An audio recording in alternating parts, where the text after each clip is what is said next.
Hey, what's up? This is Kevin from Kevin's Barbecue Joints, and I've got a good one this week. They're always really good, but this one is phenomenal. The Sam Jones Barbecue, Skylight Inn, amazing person, amazing barbecue person, iconic family, iconic restaurant. He goes into stories about their history, how they started the restaurant, about his family history, about the good times, the hard times, the really hard times, tragic things. Everything is heartfelt and open, and talks about his new restaurant into detail about the menu. It's just it's fabulous, and the inception of the rest, like how they came up with the ideas, and that's just there's so much. I can't thank Sam enough for taking the time. Please enjoy this. If you do like what you see, please subscribe. That way you won't miss out on any of these. And please, if you like this, leave some comments below. Let me know what you think. Thanks so much. Well, good Wednesday morning to you. Same to you, my man. How are you doing today? What's your day look like today? My day started at about 4:15. I got up and went duck hunting with a few of my buddies from years ago, and Oh, that's nice. good times. Yeah. That's fine. How often do you get to hunt? Typically, let's see here. Season just came back in last Saturday, Okay. so the day was my second time in the second season. Okay. So it's in now till the end of January. Oh, okay. Oh, fantastic. Yeah, that's probably why I started seeing you posting photos all of a sudden. There you go. You can see a little change in lifestyle. I definitely did. I want to know how did you? I know you're in the barbecue family, but what's your history? Did you grew up going working at Skyline Inn, right? Yeah. So let's see. I'm 37 years old now, and I hate to admit that. And I say that some people think I'm 47, but anyhow. So I started at Skylight. I was probably 9 or 10 years old. Typically, just cleaning tables, clearing tables. Back then, all we had was bottle drinks. So sorting bottle drinks to deposit bottles and all that stuff as a kid. And how was that? Did you enjoy that? Was that fun, or did that seem like work when you were a kid? Well, when I was young, it was fun. And then when I got to be a teenager, it became a pure dang prison, to be honest with you. Our family farmed. We had racehorses, had a restaurant. My grandfather, as a hobby, raised everything you could think to raise, Oh from wow. cows to chickens to peacocks, wild turkeys. All that stuff had to be tended to all the time. And so if you were a male in our family, your hind end was going to be working somewhere. Did you work on the farm too? Yeah, my not so much on the Jones side of the family. And that was so weird. There was only one summer I remember helping out a little bit, farm related there. Okay. But my granddaddy on my mother's side of the family, when he retired from the government, he farmed what farmland he owned, Okay. and so I worked with him in the summertime. Can you give me like a quick little history about Skylight Inn? Yeah, so my grandfather, the late Pete Jones, Hmm. worked with one of his uncles, his mother's brother, Okay. at a kind of a meat and three cafe in Aden that also sold barbecue. Okay. That goes back probably longer than I can actually substantiate, to be right honest with you, as to how many generations it is. But at the age of about 16 or 17 years old, he started constructing Skylight Inn, Okay. which at the time was an octagonally shaped building that made absolutely no sense whatsoever. It was very, very small. Matter of fact, our front dining room now is still the original building. Oh, that's interesting. Oh, that is. Okay, cool. He simply did not want to demolish the original building when they added on to it. And so where they chopped the pork, if you see photos online where Mhm. Mike's standing there at the cutting station, Oh that yeah. was the original back door Oh, okay. Oh, for interesting. how small it was. Yeah, it's not a huge space. And so I think he opened at 18 or 19 years old. It was July of 1947 Okay. was when he opened the business. And how did it do at the beginning? Was it a pretty big hit at the beginning? Well, I'm going to say yes and no. It was a hit in the fact that it was a teenager running his own business. And so I've heard tons of stories from him and old timers of it being almost a pure dang joint. Really? But I mean, there was no rule of order. I've heard stories of my grandmother. The land that Skylight's built on is built there because that was the original family farm, Okay. and so the land was free. But I've heard stories of my great grandmother stepping out on the porch of the old home place and firing a shotgun in the air at 1 or 2 in the morning, telling them to shut it down. And So it became a hangout, a big hangout. it it really was. And the stories of teenagers parking behind the place. And when he got into the late 50s, my father was born in 51. Okay. And my dad went through I say my dad, the whole family went through some tough times in the 50s. Mm-hmm. They had grown up poor anyway. All three, excuse me, my granddaddy's other two siblings and their families all lived with his mother and father Oh, in the wow. early years. Okay. Wow. My dad slept. My dad slept in a dresser drawer the first 2.5 years of his life. That's incredible. Wow. I've heard stories like that. Wow. Yes, That's crazy. yes. And so my dad got ran over twice as a young child.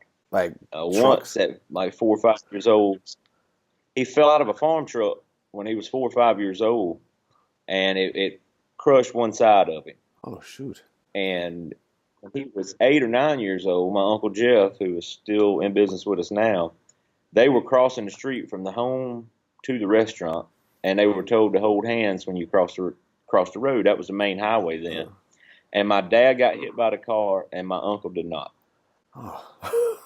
And yes, Oh my gosh. So he had issues ever since then, right? well, in those days there was no ambulance. The hearse is what carried you to the hospital. Oh wow.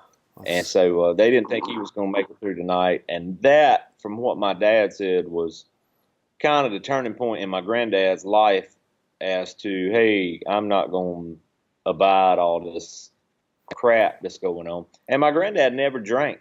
oh, His father was a drunk. His father-in-law was a drunk. but he never And drank. my granddad never drank alcohol. But he sold it trying to make a living. That's so interesting.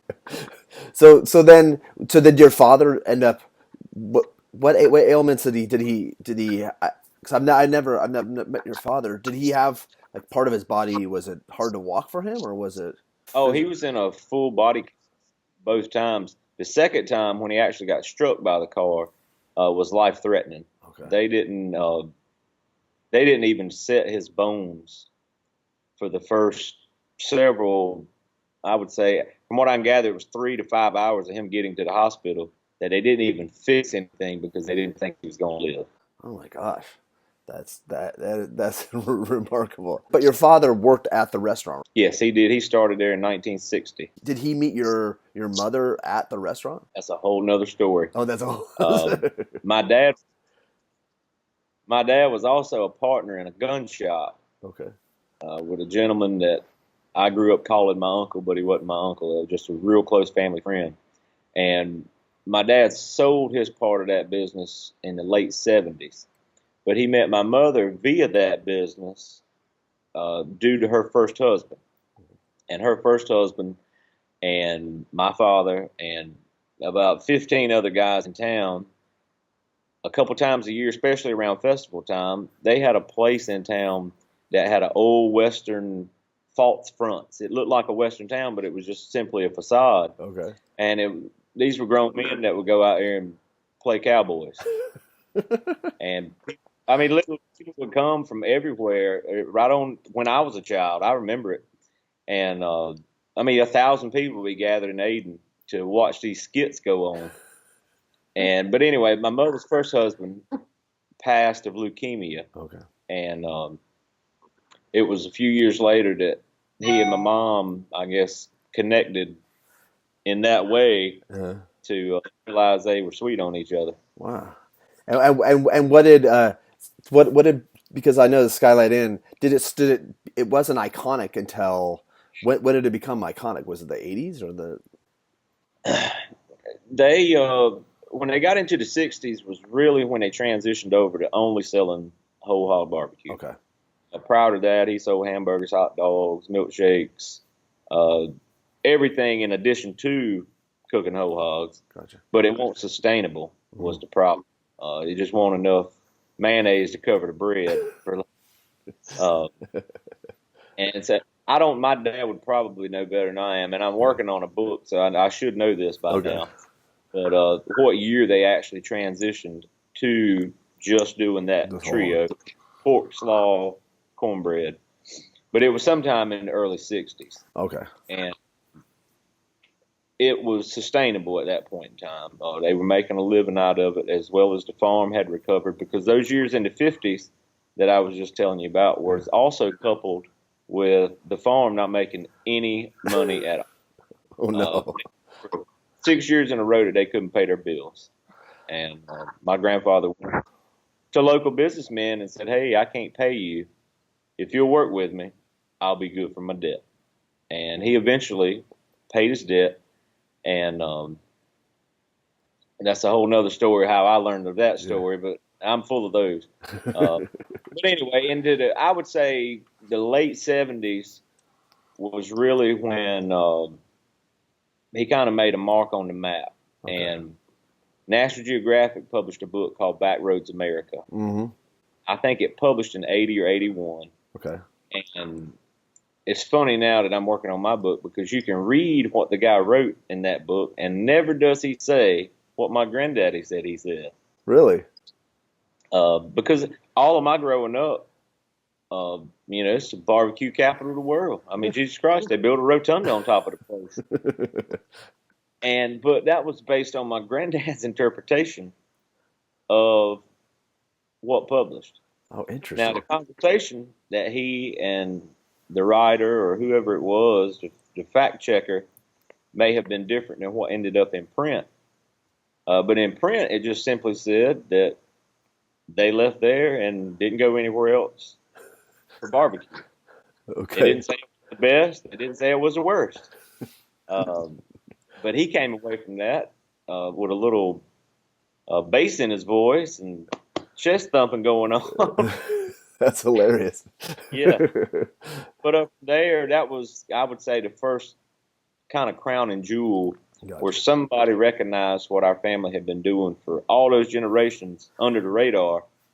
And from that, my dad made a fun. He had heard about a bowl, a barbecue bowl that was going on in Washington, and it was basically a sparring of a representative from Greensboro, North Carolina, Mm-hmm. and a representative from somewhere down around Columbia, South Carolina. Okay. Um, just my barbecue is better than your barbecue type of deal. It's all politics. It's BS anyway. Yeah, yeah. But my family, bless their hearts, has always had a flair for the dramatic. And so my dad contacts this representative in Greensboro and is touting the same thing my grandfather is, which is, hey, we just got told we had the best barbecue in America by National Geographic. We need to get this bowl. And they went up there and they won the bowl. They won the little spout off or whatever it was. There was, I don't know how many barbecue restaurants were there. They flew it there on a Cessna. Oh, really? That's A so cool. pilot, my dad, and my grandfather Oh, that's uh, so funny. literally took off in Aden, North Carolina, and flew to Washington D.C. on a Cessna. Dude, I wonder who in Greensboro too. I wonder who was the what I rest. don't remember. I'm sure my father would Yeah, yeah. the representative's name, but following that, it seemed like it picked up a little steam as far as media was concerned, Mhm. and I don't think there was any restaurant in North Carolina in the '80s that probably had PR hired, Probably not at all. especially specifically in Eastern North Carolina, which is almost a forgotten land. That's true. Yeah, I mean it really is, Hmm. and it's unfortunate. But so into the late '80s, '90s were really really good years for Skylight. The restaurant flourished. It made money. It made friends. It was able to kind of, I'm gonna say, bask in some limelight of a food that wasn't cool then. Yeah, it wasn't that wasn't hip. In the '70s and early '80s, pork was poison to everybody.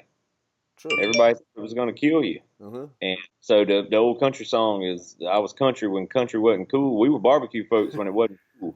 That's a great takeaway. Yeah. It's I so mean, true. It's very true.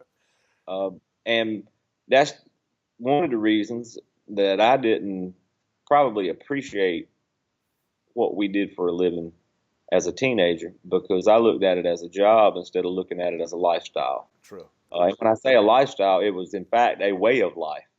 It was the only way of life they had ever known, was in and around barbecue. That's So true. now I'm the fourth generation that I can confirm that has lived their entire life with the presence of barbecue, never without. That is so interesting. That's so amazing. That there's not many people that could say that. That's been the primary source of income. It was, don't get me wrong, the farm subsidized it, especially in the early years. But for generations, I mean, our bread and butter, no pun intended, has been whole hogs in one form or the other. And did you go to college and then come back? So we get into my grandfather, and because anybody who knows me personally, I'm an honest man, Hmm. and I don't stretch the truth. I don't mirror what is the truth. And my grandfather, looking back now, I didn't realize it. None of us realized it at the time. But my grandfather was about to outlive his good with our business. He had crossed the threshold, knowing what I know now. Hmm.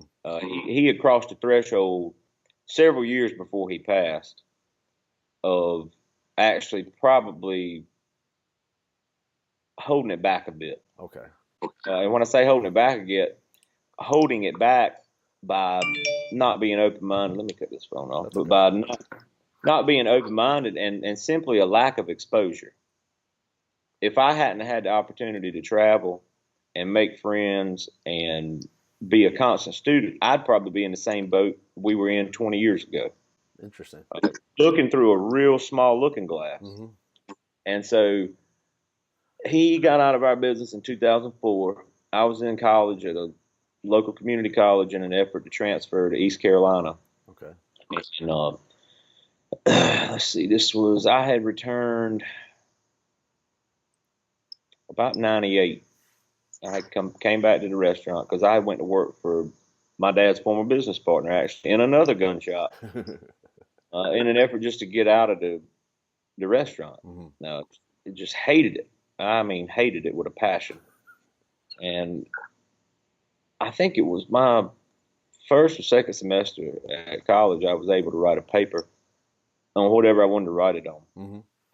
It's basically probably just seeing how smart or dumb I was, the whole class. Hey, give me 10 pages on something. And just like every other college kid, I was thinking, what would be the least evasive in my life to put on 10 pages? Hmm. Barbecue. I got plenty of fuel. You could write it And for days.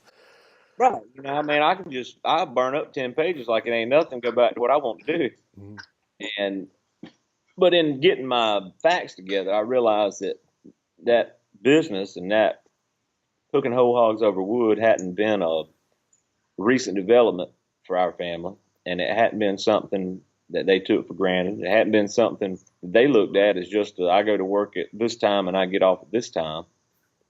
It was simply a way of life. You did what you had to do. It didn't matter what time it was, early or late. Hmm. If it needed to be done, you went about it. Okay. Which is the nature of being self-employed in general, Oh, for sure. but but especially in the restaurant business, and especially in the restaurant business that it seems like is a constant evolution. Here is a family that essentially stayed unchanged for I mean just Decades. Decades. decade after decade, doing the same thing. And a lot of people go out of business that way, Oh, for sure. by doing the same. Albert Einstein defined insanity as doing the same thing over and expecting a different result. Uh-huh. We are an anomaly to that. And when I say we've done the same thing, our principles are the same. But I heard this Saturday night in my new restaurant in Greenville. Mm. A guy said, "I'm gonna tell you, I've eaten your family's barbecue a long time." He said, "The barbecue I ate tonight was the best I've ever had." That's incredible. It's the best compliment you Oh can yeah. get. And what I told him is I said my grandfather wasn't exposed to the things that I've been able to be exposed to. True. So he came from a generation of cheap, stretch a nickel just as far as you can stretch it, because that was the way they survived. And that thought process transcended over into the business, into the restaurant, into the farm. If he could spend 50 cents instead of 55 cents, that's what he did. Yeah. Uh, I mean, it's nuts to think about, but that was just that was the way they survived Mm. for all those years.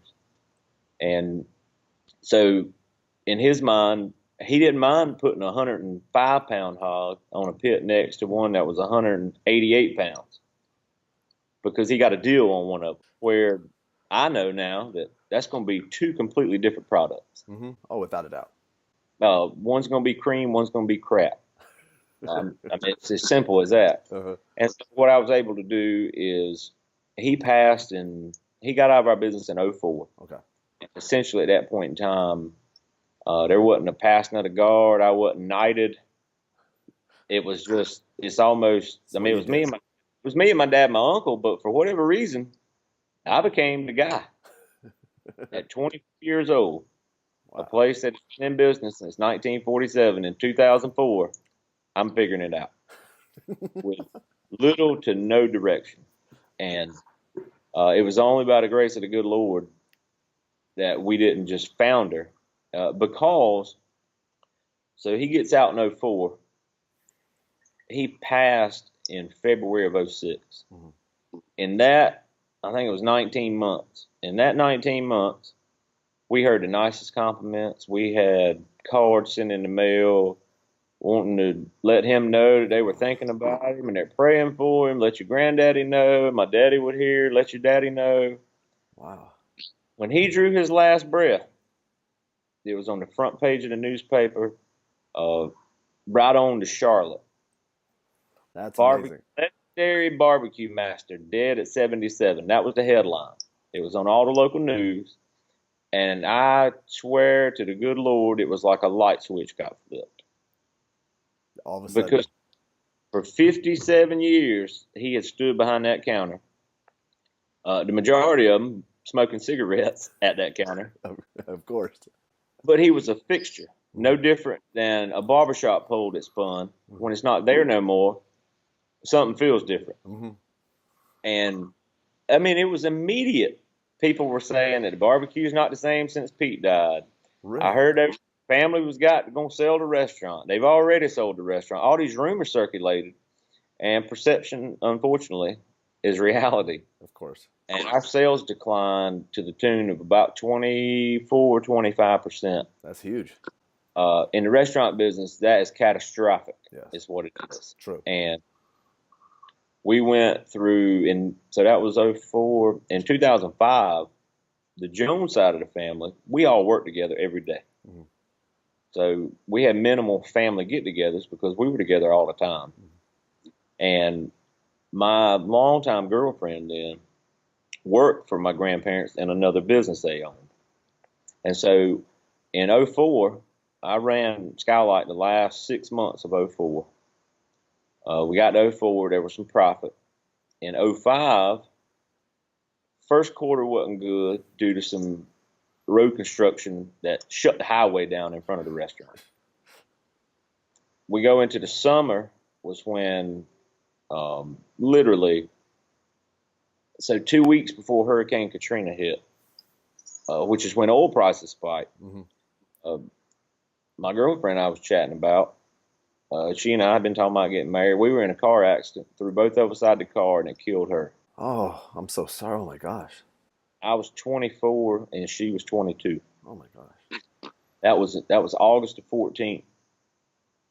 December the 14th, my grandmother Jones, who I worked with all the time, she passed. My grandfather died 31, I believe it was 31 or 32 days after she did. Oh my gosh. 6 months time, it was like, So much. yeah, I mean, exactly. You just about hollowed out. You Yeah. didn't have a tear to cry. I mean, you just had nothing. And on top of the fact, we're not making no money. Oh. And so that was that way in '05, '06, '07, and in 2007, our main smokehouse caught fire Oh, and burned. And that smokehouse, unless you have suppression in it, are not insurable. hmm. And so when it burned, we didn't have the money to fix it. And this is crazy thinking about a place that's been in business that long that you couldn't come up with $20,000 to put a roof and replace your electrical. That is hard to get your head around. Yeah, for sure. It's just block walls. All we had to do was me and my uncle physically with our hands tore the roof off of it, so we wouldn't have to pay nobody to do it. And then we finally I hired some guys to go about replacing the roof. But in between that time was when I get a phone call from the Southern Foodways Alliance, Okay. and they wanted to send a man named Joe York out for a few days to shoot a little documentary film on us, which was not uncommon. It wasn't weird for us because we had enjoyed some media prior to that, and still were mentioned even then, even when we were struggling. It just didn't seem like it mattered. Hmm. And so they came and shot their film, and that I swear I believe that was in '08. It was either '07 or '08. Okay. Either way, it was the summer of that same year. I get a call from John T. Edge, and Hmm. at the time I'd never spoken to him before, and he said we want to show that film at a thing called Big Apple Barbecue Block Party. Okay. He said, and we'd like you to come to New York to do a little Q&A after we show the film. Man, I'd be glad to go because I was also the one that went to accept the James Beard Award, just in sheer glory of ignorance. That's so funny. And so we go back for Big Apple Barbecue, and I remember walking around Big Apple Barbecue thinking, how in the world do you get here in the barbecue business? Hmm. I do not understand this. And I remember walking around, and Chris Lilly, it was Pat Martin's first year, but all these guys that are now some of my greatest Hmm. friends, I had pictures on my telephone of their rigs like they were just rock stars. I mean, it was just so far out of my thought process. That's so Of, interesting. yeah, of how this work. How does this work? And so that was in June. Big Apple's always in June. That fall, John T calls me again, and he said, "Look, we did a dinner last year at Charleston Wine and Food, and it seemed to be pretty good. We'd like to do it again and show your film, showcase your food, and then we're gonna have some chefs kind of work around you a little bit to fill the menu up." And up to that point, nobody in my family, as far back as you want to go, had ever been anywhere other than Aiden and cooked. Here. Period. And I remember sitting at my desk on the phone with him thinking, I'm telling him what he wants to hear, but in my mind, I'm going, I'm not going to Charleston cook a hog. No. I mean, it just didn't make any sense to me. I didn't see a value in it. Of course. So I hung up with him, and literally, I didn't make a note. I didn't write anything down. I didn't make a star on the calendar. Nothing. I get a call in January from somebody with Charleston Wine and Food, and I was thinking, ooh, I did agree to do that. And I went trying to back out of it. Hmm. John T called me again. We chatted, and then Nick Pahakis of Jim and Nick's Oh Barbecue. yeah, yeah. All right, that was the Jim and Nick's on King Street is where that event was held Oh, all interesting. these years. And he gets on the phone with me, and I didn't know him any more than I knew you first time I talked to you. And he said, Sam, what's the deal? This event's coming up in February. You told John T you were gonna do it, and I was like, yeah, and I'm trying to get out of it. And he said, well, I'm gonna call you back in a few weeks, and we're gonna need to set this thing up. And so he calls me back, and I'm right on trying to get out of it. And I don't even remember what stupid excuse I used. And he stopped and he said, seriously? And I paused too. There was just silence on the phone, and I said, Mr. Pahakis, I said, it's one thing for you to think I am just a damn fool and me stay in Ada, North Carolina. I said, it's a whole different thing for me to drive to Charleston and prove you right. And he busted out laughing. And he was like, man, you just come down here. He said, I'm sure everything will be fine. And so I go down there, and I was just as nervous as a whore in church. Uh, and that sounds crazy to think that somebody that grew up Yeah. being around and doing something would be nervous about being able to take it somewhere. But I sit at the table that night, and I walked in and sit down at Jim and Nick's, and it was me, Rodney, Pat Martin, John Hare, who's the owner there in Charleston, Nick, Drew Robinson, who was their corporate Okay. chef. And it seemed like within about 30 minutes, everybody had an opinion of when I should put this pig on, which did not help my current nerve situation. Of course not. And finally, I just pulled the ripcord, and I said, here's what I'm going to do. I'm going to cook a hog on your grill, cooker, smoker, whatever you're calling it. And I'm going to do it just like I do it at home. And I'm going to be down here at 3:30 in the morning. Okay. And Rodney said, because Rodney had done that dinner the first year and was in the exact same position I was in. Rodney Scott. Scared, yeah, Rodney Scott was scared to death. And Rodney said, Sam, I'll meet you down here.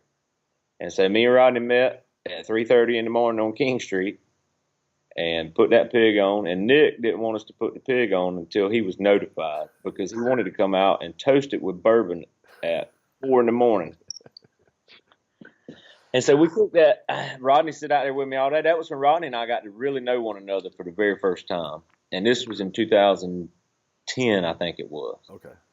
And now, of course, we have traveled the country together from literally coast to coast. Oh, that's so great. So we cooked the pig, and I stepped inside because they had told me that they were going to show the film, and they wanted me to step inside when they showed the film. And I look back on that film now, and I'm a little embarrassed about the way I talked and how I carried myself.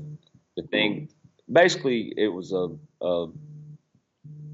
lack of knowledge, or the presence of ignorance, whichever one Whatever you want to call it. Yeah, 6 of one and half a dozen of the other. But I remember when that film got to the part where it talked about my grandfather, and it showed a still image of him in his prime, and I caught myself with a little tear in my eye because he would have never went to where I went that night, because his fear would have probably overcome it, the desire to think something else could happen. That's interesting. He would have probably saw less value in it than I did, and actually saw a deficit in the fact that I won't going to be in the restaurant working. True, get you away from it, yeah. And so they showed that film, and it was planned for us to bring this hog in on a tray. And it was me and Rodney and John. I can't remember who the fourth person was. But when they opened the doors of that restaurant, these people that had paid $150 or $175 a ticket stood to their feet and applauded. Oh, that must have been amazing. And I thought, we have been cooking pigs a very long time, every day, to no applause. To no standing ovation. No applause. And so, to further capitalize on my ignorance at the time, on the menu that night, and I don't remember everybody's dishes, but I was the feature, which makes no sense, because on the line that night was Donald Link, Stephen Trajewski, Ryan Pruitt, Whoa. Sean Bright. Who am I missing? I think Pat had something on the menu. There's all these James Beard winning chefs, and then this guy from Aden, Carolina, standing on the end of the line down there. Oh, that's so amazing. And literally that weekend was when Fatback Collective was born. Okay, gotcha. Okay, wow. That event was on a Saturday night. On Sunday night, we went to dinner at Monza in Charleston. And Nick stood up to make a toast, and he was standing at the head of the table, and he picked his wine glass up, and he started naming a few names, and Sean, and Donald Link, and Rodney Scott, and all of a sudden there I was sitting, and he said, and Sam Jones.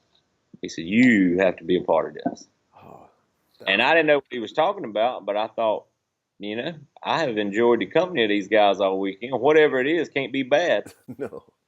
And that was where Fatback came from. Oh, that was was the original 12 people was born in 2010 at Charleston Wine and Food. Oh, that's amazing. That's incredible. And so that's where all those relationships started. And now those guys are literally some of my best friends in the world. How great is Uh, that? I, when we celebrated Skylight's 70th anniversary this year, I got emails in the Fatback chain from Billy Reed, the clothing designer, saying that he obviously wasn't going to be able to make it. And I only sent him an invite because I knew they'd be pissed with me if I didn't. That's so But funny. I'm standing in the parking lot of Skylight that morning, just doing some final instructions because we had a lot going on that day. Yeah. And I hear this voice that I'd heard so many times before, and he does this crap everywhere we go. Sam Jones, everybody, Sam Jones. I was thinking, that's Rodney Scott. Oh, Like, he had drove from Charleston to Aden to be there how great is for that? 70th. I have flown to Nashville before and only been there so I could wash my clothes at Pat Martin's house. Oh, I mean, I could just go down the list of friends that I've been able to make. Now, everybody that was at Big Apple Barbecue, then and now, are some of my greatest friends that I could pick up the phone right now and call any of them. When I say the brightest people in barbecue, people that people aspire to be like. oh, they're Uh, my heroes. They're my rock stars of in my life. right. And to me, now they were rock stars to me in 2008 and 9. Now they're my friends because there's no gap that exists there that used to exist.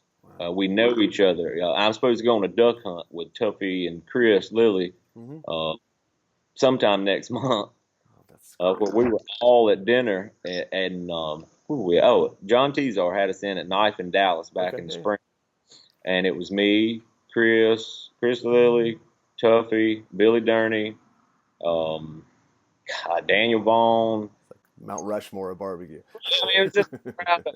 Aaron Franklin was there. It was, I mean, a ton of us. And you belong there. But it's crazy to think about it that way. And my business partner at the new restaurant worked with us forever at Skylight. I've known him since he was 14 years old. And now he gets it. But when he first started coming to some events with me, he was like, man, this is so stupid. These people think you're something special. When somebody walks up with a book or a magazine or something and goes, can you sign this for me? And he would just look at me and go, like, I don't want to. Like, if I get you to sign something, it's going to be a check. Oh, that's hilarious. That's so. Tell me about your new spot about Sam Jones, and I want to let you know that the gray T-shirt with the yellow writing, the Sam Jones shirt that I bought, is easily the Yeah. shirt I wear the most out of any shirt that I have. It's the quality. It's not that this is an important thing to talk about shirt quality, but it's a great shirt. Yeah. People should buy that. I'll put a link in the. But tell me about your new spot. Yeah, exactly. So we started planning that in about 2013, and Sam Jones Barbecue would not be there if it weren't for going to Charleston in 2010, because it would have been just a dream, almost a figment of my imagination in the desert, as opposed to actually thinking it could be reality. To be right honest with you, and if it weren't for the knowledge imparted to me, the encouragement from a lot of those people I just named, Mm-hmm. as well as many, many others, probably was the thing that kind of kicked me over the edge to actually do it. Because when you do something like that, if you have never ventured out, Oh yeah. that I think anybody that's ever opened a new restaurant that really stood to lose will tell you that it's the worst emotional roller coaster you'll ever go on in your life. I can imagine.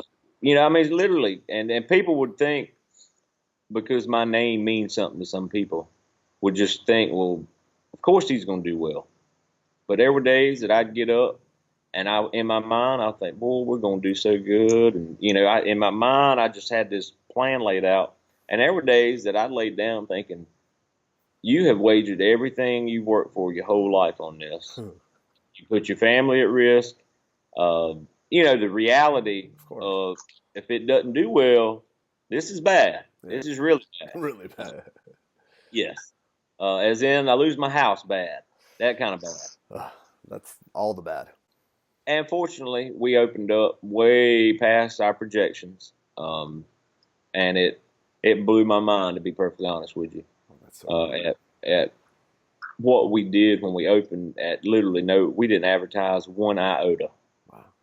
We put a sign in the ground that said "Coming fall of 2015," and and I don't say that arrogantly No, no, no. It at doesn't sound all. that way. It's very um, it's very humbling to know that I was able to make a name for myself inside. I was able to build a brand within a brand to some extent, Interesting. Yeah, and exactly. I didn't even realize that fully until the communications company that helped me brand the new restaurant made it apparent to me. What differentiates this from Skylight Inn?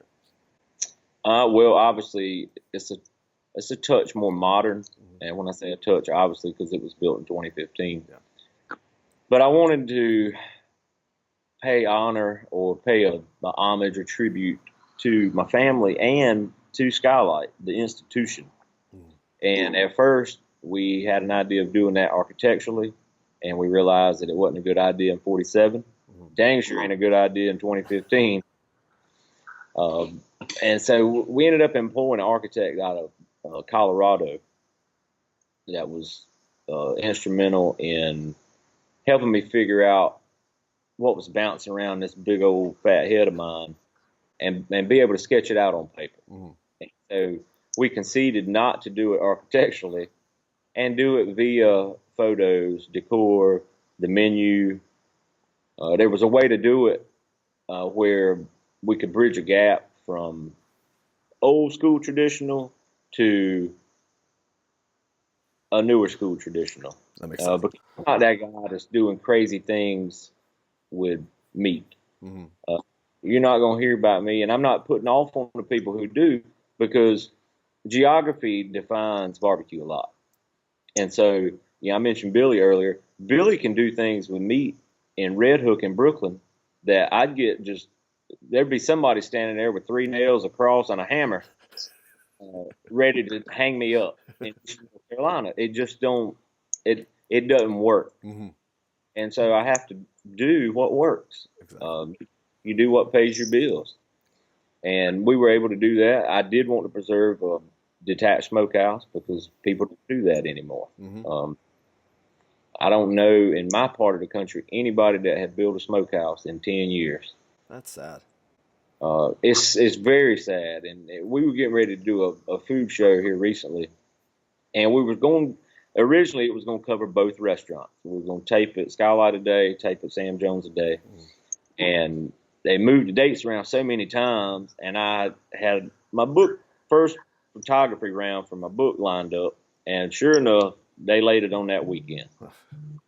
And I said, fellas, I said I can work with you on Sunday, Hmm. but Wednesday through Saturday, I'm out. I'd already sent you my availability. Yeah. It worked out where we couldn't do Skylight, obviously, because they're not open on Sunday. And the producer asked me, where else should I go in Eastern North Carolina? Because a friend of mine was who had recommended me to this production company for this particular show anyway. Okay. So some value was put on my opinion uh, without this guy even knowing me. Hmm. And I thought about it and I said, man, I said, I know you don't know me, and I'm not that guy that wouldn't refer you to a good barbecue Hmm. place. Just because it's not mine, I'm not going to say that they suck. Yeah. I said, but it's sad that I'm sitting here thinking right now, and you're probably thinking I am that guy. I said, but Eastern North Carolina used to be dotted with places Hmm. that was holding the standard. Hmm. On a battlefield, there's a standard bearer back in the day. Yeah. That he held the standard, and if it failed, somebody else picked it up. Yeah. Exactly. And for years, people have been dropping it nonstop in Eastern North Carolina, and nobody's picked it up. That's so sad. Nobody picked it up. The place I referred him to, that gentleman's 82 years old, and he will tell you if you walked in there to buy a sandwich today, that when he dies, that's it. It's gone. It never open again. That's a shame. And those gems like that have gone by the wayside, or it's been a successional change, and they've screwed it up. Yeah, and then it's not open anymore because of that. Yeah. Exactly, exactly. And fortunately for me, I didn't reinvent the wheel. We're cooking hogs just like we did 15 years ago. The difference is they're better hogs. They're more consistent. That's They very true. Right. Our processes are much better. Neither restaurant possesses a freezer. Even Sam Jones, with the menu I have, no freezer. No freezer at all. Wow, that's incredible. Um, and I mean, but it's not a yarn we spend. Hmm. You shouldn't have to put pit smoked on your sign to convince somebody that it's pit smoked. No. Uh, if you pull a good rule of thumb, if you pull up or walk into a barbecue joint and you don't smell smoke, Oh yeah. I would exit. I agree. I've always told people. We had a review on Skylights. I'm trying to think what platform it was, but the people that take care of that and respond to all of it, I still like to see them before they're responded to. Hmm. And I was breezing over them. I think they sent them to me on Mondays or Tuesdays, and I was breezing over them. And I saw this guy that so conclusively, so definitely said their barbecue's crap. They cook it with gas, and I mean he just went down this list. And so I said, I tell you what, I'll respond to that one. And because it's not about making somebody right or wrong, Hmm. it's about making somebody aware of the Aware of facts. it, yeah. And the facts are that there's about 55 cords of firewood sitting behind Skylight right now that cost a ton of money. And if I was going to lie about cooking with wood, there's a cheaper way to do it Yeah, than yeah. buying 55 cords of wood. And faking it. Yes. Yeah, exactly. That's too funny. Yeah. So people that might not know, what are you serving at Sam Jones? Is it what's on your menu? It's So it's not, it seems like it's going to be a big menu in comparison to Skylight, but it's not when you think about it in comparison to other restaurants. So Skylight, literally from the 60s until about 2006, served cornbread, coleslaw, whole hog. That was it. that was it. Yes. If you came looking anything other than one of them three things, you, sir, were going to be disappointed. It was not what you wanted. It was how much of said quantity. How much of It was a this do you? specific thing. Yes. That's it.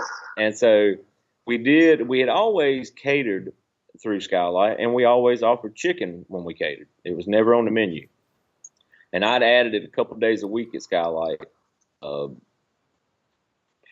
God, it was probably 5 or 6 years before we opened a new restaurant. And now it's every day. The only reason for adding it a couple of days was because of my dad. Hmm. My dad is so old school. He's so opposed to change that I'm surprised my two sisters didn't have the same name. I mean, that man is just, Oh, that's so he, funny. he's the only guy I know in 2017 that has a flip phone. And that flip phone stays in his truck. He uses it just in 10 minutes a month. Oh, that's so funny. My dad would be similar if he was alive right now. Yes. He, if he had to talk to you via this method right here, he'd be dead and Never. gone for you right now. I'd have to come and show and set it up and Yeah, fly back home. that's right. But anyway, so our menu essentially consists of just a few proteins. Hmm. Pork, so we're doing whole hog, just like we do it in Aiden, no different. Yeah. Spare ribs, we're doing a rub style chicken. My business partner I mentioned earlier Yeah. that worked with us all through high school and college, he developed a rub that I actually made fun of him about Oh, interesting. when he kind of got back into food, and it was via going to some events with me. He built a pit at his house, and he was always busting my chops about me not cooking when I'm at home. And I said, man, when I'm at home, the last thing I want to do is Exactly. cook. But he had developed this rub, and it was really good. I just wouldn't let him know it was really good because just like you would your friends, you compliment them with sarcasm. Exactly. And so I always would pick on him and say, man, how did royalties off of that rub going? Uh, but when we got ready to open, when I offered him to, I wanted him to be my partner because he's one of my best friends in the world. Yeah. But I mean, it was a no-brainer. We were going to use that rub, and that's so. Our chicken is two different chickens at the two restaurants. Okay. Skylight is just a unadulterated whole chicken put on a pit, cooked over wood. Ours over here is just rubbed. Is the only difference. Gotcha. We Okay. brine and rub it, and so you got that. We do a smoked turkey. Hmm. That I don't say I have the best of anything, and it might not be a record, but it's a dang good average. Okay. And I was completely 100% opposed to selling turkey when we were working on the menu until we put one at Skylight. Because when I think of turkey, I'm thinking of my grandmama's turkey at Thanksgiving, Of course. where you need a quart of gravy to be Hmm. able to get it. So dry and It's so yeah. just awful. And when we cooked it, it didn't turn out that way. It was super moist, tender. Everything you want in a piece of meat was in that turkey breast. And so we do that, and then I do a burger as a throwback to Oh, the to the days of old days of okay. selling hamburgers and hot dogs. Oh, that's And so neat. it's fresh beef, seasoned, and then it comes with mayo, mustard, your classic Yeah. burger top. And then what sides? You have coleslaw, obviously, right? Coleslaw, potato salad, which is my grandmother's potato salad. Okay. We do a baked bean that is a kind of a hybrid between my great uncle and me.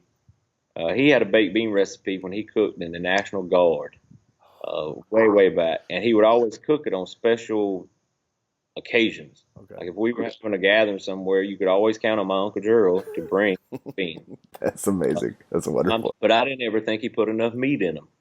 So when we were working on this recipe, we ended up changing some of the quantities. I changed the way he was making what I called a bean sauce. Hmm. He was essentially making a barbecue sauce to go in this baked beans, and I ended up just using the barbecue sauce I developed for the new restaurant, me and Michael, to go in, and it turned out really well. And so it's actually got beef in these baked beans, Oh, interesting. which Yeah. is odd. Yeah, yeah. People talk trash to me about them in the culinary community or joke on me until they eat them. And when you try them one time, you won't talk so much trash about them. I can't wait to try. And then we do homemade mac and cheese, Okay. where we make the roux, do Mhm. the whole nine. Coleslaw, obviously. Yeah. And we've just started in the last few months doing collards. Oh, And it took us a long time to dial this recipe in because there's nothing on that menu that's half done. hmm, There's nothing that's fast on that menu. Everything takes time. It takes a human being that cares to follow the procedure and make this food. gotcha. And I tell people locally when they ask me why my prices are what they are, I tell them that we don't buy food. We buy ingredients and we make food, Yeah. which is a difference Oh, in huge a lot difference. of barbecue restaurants. There's a lot of barbecue restaurants. Ours suffered from this at one point in time, probably, that are riding off of past laurels. They're True. riding off of a title So many are. decades ago, and now they're doing a terrible job, and nobody wants to tell them. Hmm. Where we try to be true to ourselves. If I'm not doing a good job, I want somebody to let me know, and so I can correct it. That's I right. don't want to keep sucking. Nobody wants to be bad. Some Uh, people don't care, maybe, or something. I mean, the coleslaw that we served for 70 years, I found myself about a month ago. 2 days I spent working on that recipe again. Interesting. Just where, in my opinion, it had gotten convoluted, and it would some people had interpreted the recipe in ways other than it was intended. And so I went in there, I made it myself. I mean, I did everything you could think to do with 4 ingredients. That's all that's in that slaw. Uh, But what I told our staff was, I said, you may think that I'm a dummy because I have spent 2 days doing something that I've done my whole life.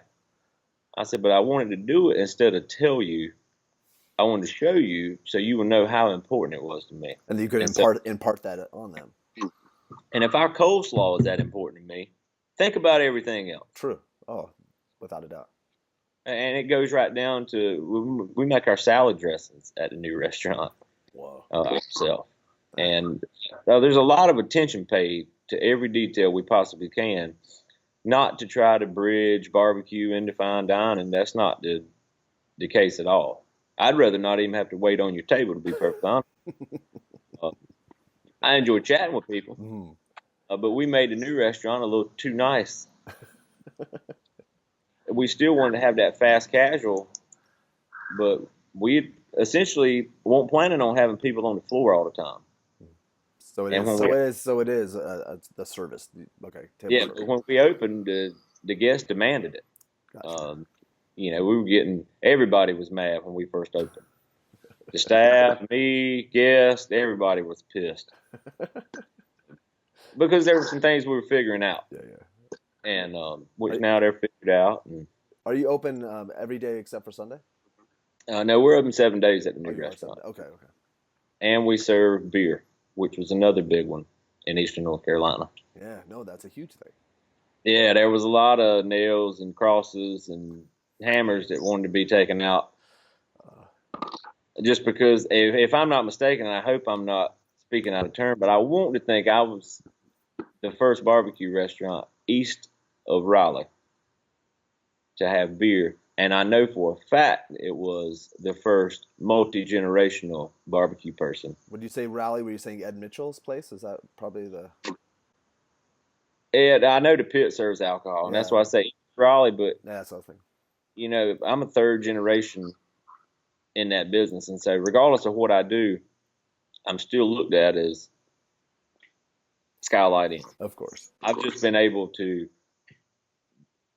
inadvertently build a name for myself under that flag. Hmm. And there's a section in our paper in the Greenville, North Carolina newspaper, and in Greenville, North Carolina, it's about 100,000 people, called Bless Your Heart. Uh-huh. And I'm sure it was meant for more good than bad. In my opinion, it should be bless your heart to the guy that gave me $2 I was short at the grocery store line. Yeah. Not bless your heart to the dirty slut that you get what, it's like if you say bless your heart, it absolves you of any wrongdoing and you can say whatever you want to. That's funny. And I was in the bless your heart for like 5 or 6 weeks straight. Because it's just people writing in. Yeah. Hey, bless your heart to all the barbecue places in Pitt County that don't serve beer. Really? Oh Wow. man, I had one lady drive through the drive-through. She double parked in the drive-through, asked if I was in, and we had tons of people when we opened sending us cards, and flowers, and coming in and congratulating us, even if they weren't eating. Mm. And people would come through the drive-through and ask if I was in, while they were getting their food, and I'd stick my head out and say hello because I enjoy talking to people. Mm. And I stuck my head out this time thinking it was going to be the same thing, and this lady's double parked. And I said, "How you doing today?" with a smile on my face. And she said, in so many words, that she was just letting me know that I was going to hell. See, people don't Because understand that. People from across the country wouldn't understand that. of that demon juice that was going to be pumped out of my building in there. Wow, that is crazy. That's amazing. But I mean, that's the truth. Of course, And no, that's the that Carolinas. passion, my dad wouldn't go in my restaurant for 3 months. It Wow. took him 3 months to go in there because he's a Baptist preacher. Yeah, yeah. No, And it makes sense. I respect his opinion, his conviction. Yeah, I respect that too. I respect it 100%. I just don't share it 100%. Yeah. And he'll come in and eat now and hang out or whatever. He still ain't happy about it, but it just is what it is. It most definitely. Well, Sam, I just appreciate you taking the time and your stories. We could talk for another 2 hours, and I would love to. I'm hopefully hoping to go to Sweden. I was talking to Johan, and he invited me to come out when you guys are there because that sounds like an amazing amazing trip. And I Well, I just can tell you one thing. I don't know what we'll teach you as far as barbecue is concerned, but if you can be around me and Pat Martin and Billy Durney and Wayne Miller and not have a good time, you simply suck at life. no, those are all amazing humans, and I just appreciate everything you're doing and the legacy and your passion and your honesty. You're just I can't wait to meet you in person, and I hope to be able to get out there in a couple months. Yeah, man. I look forward to it. Thank you. You have a great day. Have a Merry Christmas too. Happy New You Year. too, man. All right. Thank you, Enjoy Sam. it. Have a good one.